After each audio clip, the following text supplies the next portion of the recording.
Captain Amarinder Singh 3 दिनों से दिल्ली में डेरा डाले हुए हैं और इस दौरान ग्रुप 23 के नेताओं के साथ मुलाकात कर रहे हैं। कैप्टन की इन गतिविधियों पर कांग्रेस की कड़ी नजर है, क्योंकि उसे सबसे ज्यादा कैप्टन के अगले कदम का इंतजार है। यही वजह है कि कांग्रेस अब तक इस बात का फैसला नहीं कर पाई है कि सिद्धू के इस्तीफे को स्वीकार किया जाए या अस्वीकार। दूसरी तरफ चन्नी को अपशब्द कहने वाले सिद्धू मौन व्रत पर बैठे हैं।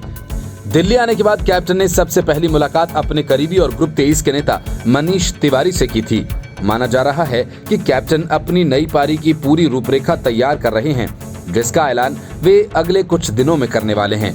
कैप्टन की नाराजगी इस बात को लेकर है कि 4.5 साल पहले कांग्रेस पार्टी में आए नवजोत सिंह सिद्धू के लिए पार्टी ने उनको बेइज्जत किया और उन्हें मुख्यमंत्री पद से इस्तीफा देना पड़ा। कैप्टन पार्टी द्वारा जलील किए जाने वाली बात खुलकर बोल चुके हैं। कैप्टन जब 1 सप्ताह पहले दिल्ली गए थे, उन्होंने केंद्रीय गृह मंत्री अमित शाह के साथ मुलाकात की थी। उनके दोबारा दिल्ली जाने से पहले चर्चा ये थी कि वह प्रधानमंत्री नरेंद्र मोदी के साथ मुलाकात करेंगे। हालांकि प्रधानमंत्री से अभी तक कैप्टन की मुलाकात नहीं हो पाई है। अब चर्चा ये है कि कैप्टन ने ग्रुप 23 के नेताओं के साथ मुलाकात की है। हालांकि ये तय नहीं है कि उन्होंने किसके साथ बात की। नवजोत सिंह सिद्धू के प्रदेश प्रधान पद से इस्तीफा देने के बाद ग्रुप 23 के नेता कपिल सिब्बल ने कहा था कि कांग्रेस के पास जब कोई स्थायी अध्यक्ष नहीं है तो फिर सारे फैसले कौन कर रहा है। ग्रुप 23 लगातार कांग्रेस में स्थायी अध्यक्ष की मांग उठाता रहा है। कैप्टन कांग्रेस के वरिष्ठ नेता हैं और जिस प्रकार उन्हें मुख्यमंत्री पद से हटाया गया, उससे उनके ग्रुप 23 में शामिल होने की संभावनाएं बढ़ गई हैं।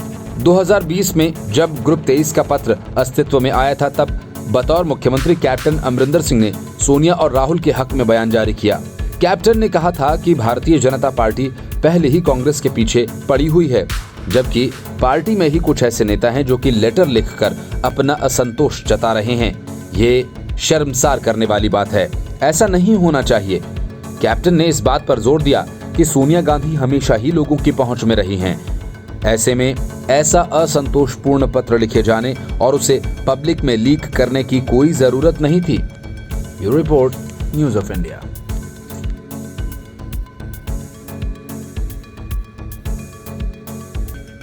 कांग्रेस और टीएमसी के बीच तनाव बढ़ता ही जा रहा है। दोनों के बीच का झगड़ा तब निचले स्तर पर पहुंच गया जब टीएमसी ने राहुल गांधी पर तीखे हमले किए और पूछ डाला, क्या अमेठी की हार को ट्विटर ट्रेंड के सहारे धो सकते हो? असल में टीएमसी ने राहुल गांधी और प्रियंका गांधी वाड्रा के ट्वीट पॉलिटिक्स पर करारा हमला किया।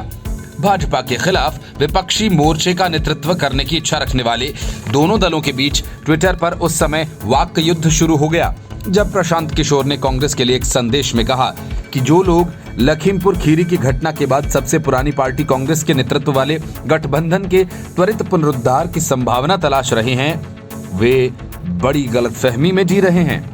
किशोर ने अपने ट्विटर हैंडल पर लिखा, लखीमपुर खीरी की घटना के आधार पर कांग्रेस के नेतृत्व वाले विपक्ष के त्वरित सहज पुनरुद्धार की संभावना तलाश कर रहे लोग बड़ी गलतफहमी में जी रहे हैं। उन्होंने कहा कि दुर्भाग्य से कांग्रेस की गहरी समस्याओं और संरचनात्मक कमजोरी का कोई त्वरित समाधान नहीं है।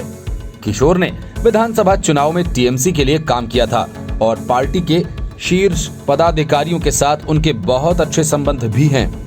छत्तीसगढ़ के मुख्यमंत्री भूपेश बघेल ने तुरंत पलटवार करते हुए कहा कि राष्ट्रीय विकल्प बनने के लिए गहरे और ठोस प्रयासों की जरूरत है।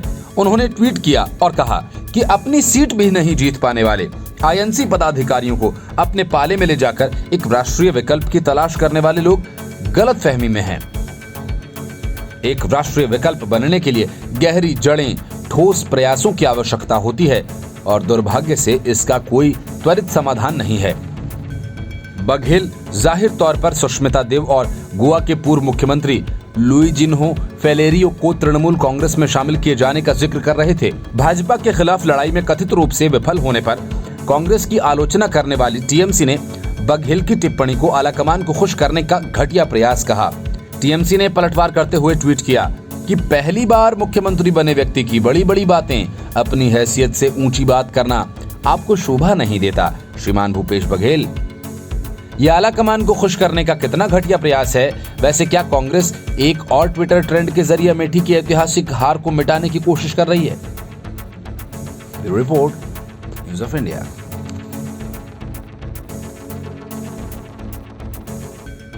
जब भी शिवसेना का कोई घोटालेबाज नेता पकड़ा जाता है, तब उद्धव ठाकरे और उनके चेले चपाटे ये कहते हैं कि ये महाराष्ट्र का अपमान है और ऐसा हम नहीं होने देंगे।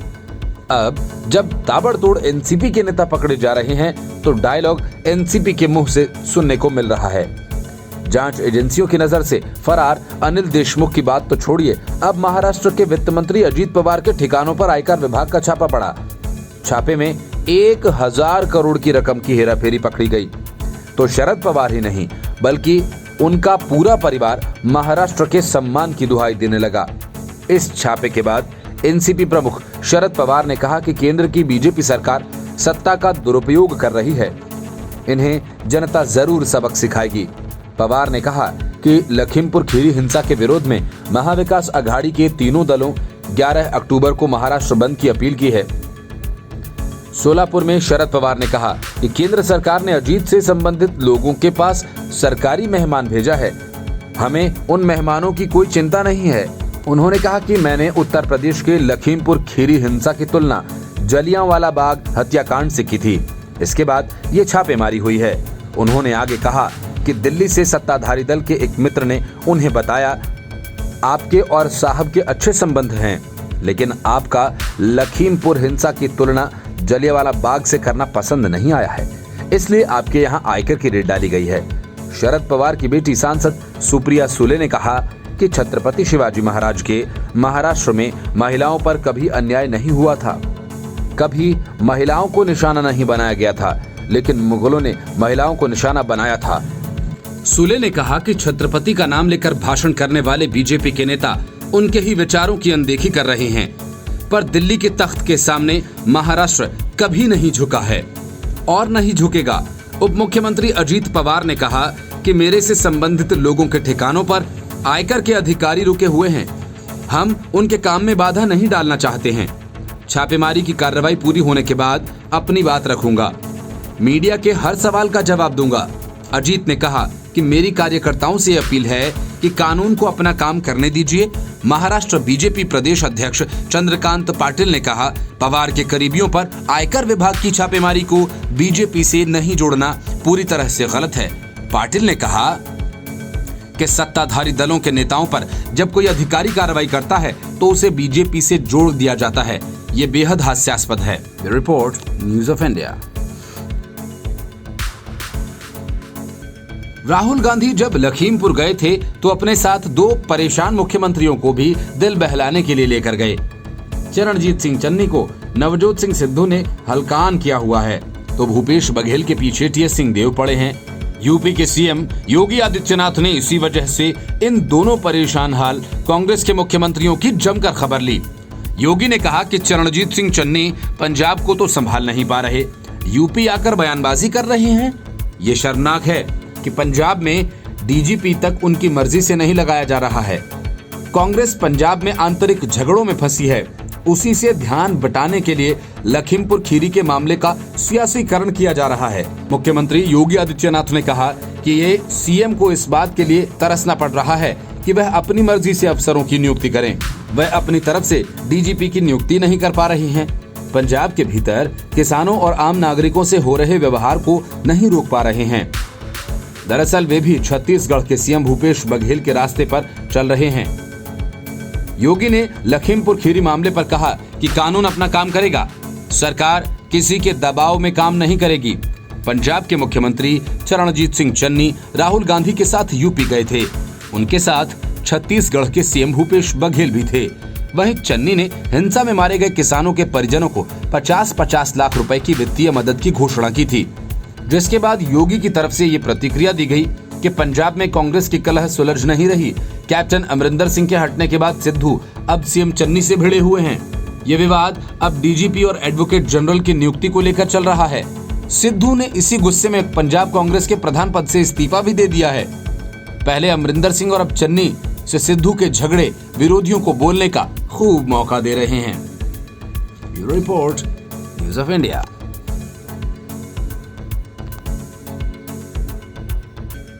कपिल सिब्बल सुप्रीम कोर्ट में गए थे आजम खान के बेटे अब्दुल्ला आजम को बचाने, लेकिन खुद ही फंस गए। ऐसे फंसे कि उन्हें कोर्ट ने जुर्माना तक लगा दिया। यह हर्जाना सिब्बल पर इसलिए लगाया गया कि वे अब्दुल्ला आजम के मामले में पेश ही नहीं हुए। कोर्ट ने कहा कि यह रकम सिब्बल चुकाएंगे या अब्दुल्ला के एडवोकेट ऑन रिकॉर्ड, यह उन्हें तय करना है। इससे पहले 16 सितंबर को कोर्ट ने वकीलों के पेश न होने के चलते अब्दुल्ला की अपील खारिज कर दी थी। अब इस हर्जाने के साथ अपील को दोबारा बहाल कर दिया गया है। असल में अब्दुल्ला ने यूपी की स्वार विधानसभा सीट से अपना निर्वाचन रद्द करने के इलाहाबाद हाईकोर्ट के फैसले को चुनौती दी है। हाईकोर्ट ने 25 साल से कम उम्र में चुनाव लड़ने के चलते अब्दुल्ला का निर्वाचन रद्द किया था। उम्र से जुड़े दस्तावेजों की हेराफेरी के मामले में अब्दुल्ला फिलहाल जेल में है। 16 सितंबर को जस्टिस AM खानविलकर की अध्यक्षता वाली 3 जजों की बेंच ने अब्दुल्ला की अपील को अंतिम सुनवाई के लिए लगाया था। जज काफी देर तक प्रतीक्षा करते रहे, लेकिन न तो अपीलकर्ता की तरफ से पहले जिरह कर चुके कपिल सिब्बल पेश हुए और न ही कोई और वकील। इसके बाद जजों ने अपील खारिज कर दी। उसके बाद सिब्बल ने जजों से अपील को बहाल करने का अनुरोध किया। उन्होंने कहा 16 सितंबर को वह किसी अन्य कोर्ट में व्यस्त थी। उन्होंने एडवोकेट ऑन रिकॉर्ड कमल मोहन गुप्ता से कहा था कि वह जजों को इसकी सूचना दें और सुनवाई टालने की आग्रह करें। इस पर जजों ने कहा कि उस दिन किसी ने उन्हें कोई जानकारी नहीं दी। मामला सुनवाई की सूची में सबसे पहले रखा गया था। वह 11:30 बजे तक इंतजार करते रहे। न्यायालय का समय इस तरह बर्बाद करने को स्वीकार नहीं किया जा सकता। सिब्बल के दोबारा अनुरोध पर जस्टिस खानविलकर ने कहा कि बेंच अपना समय बर्बाद करने के लिए 20,000 रुपए का हर्जाना लगाएगी। वरिष्ठ वकील ने कहा कि वह इसे चुकाने को तैयार है। जज ने कहा कि यह आपको तय करना है कि यह रकम आप चुकाएंगे या दूसरे वकील। सिब्बल ने कहा कि वह इस मुकदमे को निःशुल्क लड़ रहे हैं, इसीलिए यह रकम उन्हें अपनी जेब से देनी होगी। इस पर जज ने कहा कि यह रकम विधिक सहायता कमेटी में दी जाएगी। वहां जरूरतमंदों को निःशुल्क कानूनी सहायता ही दी जाती है। Bureau report, news of India.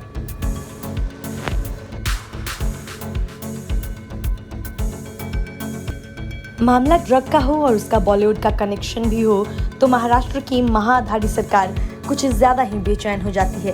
Sushant Singh Rajput मामले में जिस तरह से उद्धव ठाकरे और सबसे ज्यादा संजय राउत बेचैन दिखे थे, ठीक उसी तरह आर्यन खान की गिरफ्तारी मामले को लेकर नवाब मलिक बेहद परेशान हैं और पूरे मामले को इस तरह से कहानी बता रहे हैं जैसे मौकाए वारदात पे वे खुद वहां रहे हों। नवाब मलिक ने इस मामले में एनसीबी की विश्वसनीयता पर सवाल उठाए हैं। नवाब मलिक ने कहा कि नारकोटिक्स कंट्रोल ब्यूरो ने रेड के दौरान 8 नहीं बल्कि कुल 11 लोगों को हिरासत में लिया था, जबकि 3 लोगों को बाद में छोड़ दिया गया था, जिसमें बीजेपी नेता का एक रिश्तेदार भी था। नवाब मलिक ने कहा कि एनसीबी ने जिस दिन क्रूज पर छापेमारी की थी उस दिन एनसीबी के जोनल निदेशक समीर वानखेड़े ने कहा था कि हमने 8 से 10 लोगों को हिरासत में लिया है। एक जवाबदेह अफसर इस तरह फेक स्टेटमेंट कैसे दे सकता है? हिरासत में लिए गए 8 या 10 नहीं बल्कि 11 थे। नवाब मलिक ने कुछ वीडियो जारी करते हुए एनसीबी की जांच पर सवाल उठाए। मलिक ने कहा कि ऋषभ सचदेवा को हिरासत में लेने के 2 घंटे के बाद छोड़ा गया। 3 लोगों को साथ में छोड़ा गया। जब सुनवाई चल रही थी तब मजिस्ट्रेट कोर्ट में प्रतीक गाबा और आमिर फर्नीचर वाला का नाम रिफ्लेक्ट हुआ है। इन 2 लोगों के बुलाने पर ही आर्यन खान वहां गए। उन्होंने आगे कहा कि एनसीबी से सवाल है कि आपने 1300 लोगों के जहाज पर रेड किया, 12 घंटे रेड चली, 11 लोगों को सेलेक्ट करके हिरासत में लिया। एनसीबी को इसकी जानकारी देनी पड़ेगी कि इन 3 लोगों को छोड़ने का आदेश आपको किसने दिया? क्या बीजेपी के दिल्ली से लेकर महाराष्ट्र के नेताओं ने इनके छोड़ने का आदेश दिया? 62 वर्षीय नवाब मलिक ने आगे कहा कि मुंबई पुलिस की एंटी नारकोटिक सेल को इसकी स्वतंत्र जांच करनी चाहिए। मैं मुख्यमंत्री उद्धव ठाकरे को भी लिखूंगा। जरूरत पड़ने पर छापेमारी की जांच के लिए एक जांच आयोग का गठन किया जाना चाहिए। नारकोटिक्स कंट्रोल ब्यूरो द्वारा गोवा जाने वाले एक क्रूज पर छापेमारी की गई थी। इस दौरान बॉलीवुड अभिनेता शाहरुख खान के बेटे आर्यन खान और कई अन्य को गिरफ्तार किया गया था।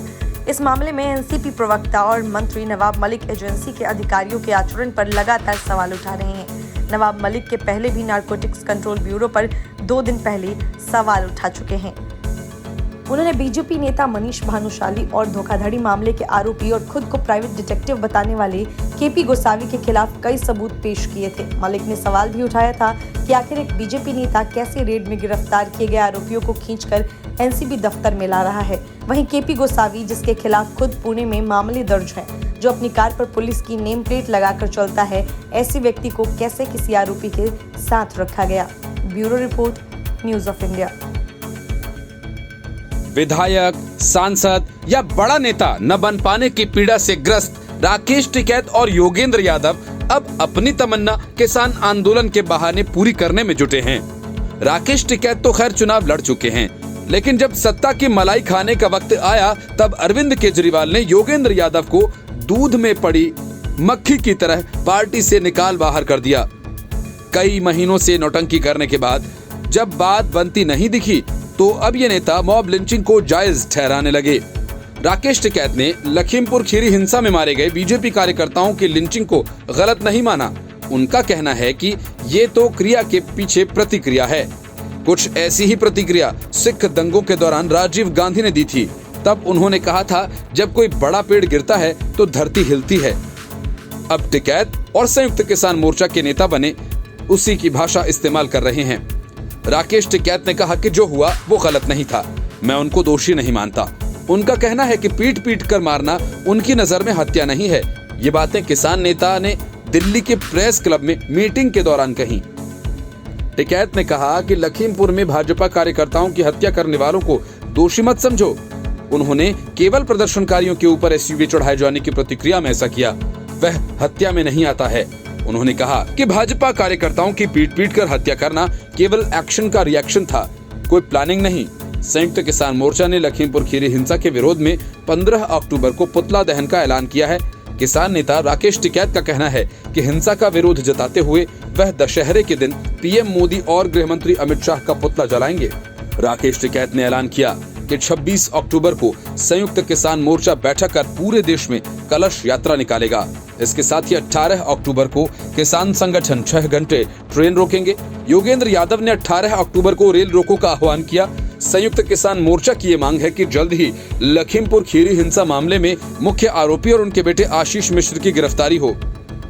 योगी सरकार पर आरोप लगाते हुए संयुक्त किसान मोर्चा ने कहा कि सरकार पावरफुल लोगों को बचाने में जुटी हुई है। वहीं किसान नेता दर्शन पाल ने कहा कि किसानों को गाड़ी से कुचलकर दोषियों ने डर का माहौल बनाने की कोशिश की थी, लेकिन किसान नहीं डरेंगे। उन्होंने लखीमपुर खीरी हिंसा को पूर्व नियोजित बताया। Bureau report, news of India. Antilia मामले में बड़ा खुलासा हुआ है। इसके मुताबिक मुकेश अंबानी के घर के पास विस्फोटक से लदी गाड़ी रखने के पहले सचिन वाजे अनिल देशमुख से मिलने गया था। मतलब साफ है, एनआईए को इस घटना के पीछे अनिल देशमुख की भूमिका दिखने लगी है। अनिल देशमुख पर पहले से ही सचिन वाजे के सहारे हफ्ता वसूली करवाने के आरोप लगे हुए हैं और इस मामले के आरोपी अनिल देशमुख फरार चल रहे हैं। मुंबई के पूर्व पुलिस कमिश्नर परमबीर सिंह ने इस मामले में रिपोर्ट बदलने के लिए 5 लाख रुपए दिए थे। अनिल देशमुख की तरह परमबीर सिंह भी फरार चल रहे हैं। उनके देश छोड़कर भागने की खबर है। एजेंसी ने अदालत में इस मामले की चार्जशीट दाखिल की है। इसमें विस्तार से बताया गया है कि मुंबई पुलिस के बर्खास्त सहायक पुलिस निरीक्षक सचिन वाजे ने क्यों और कैसे पूरी प्लानिंग रची, किस तरह से मनसुख हिरेन की हत्या की गई और इसमें अन्य कौन कौन से लोग उनके साथ थे। 2021 की 25 फरवरी एंटीलिया के बाहर विस्फोटक लदी कार मिली थी और 5 मार्च को हिरेन का शव मुंब्रा की खाड़ी से बरामद किया गया था। रिपोर्ट में माना जा रहा है कि अनिल अंबानी के घर के करीब विस्फोटक रखे जाने और फिर आतंकी संगठन की भूमिका बताने के पीछे वसूली का ही खेल था।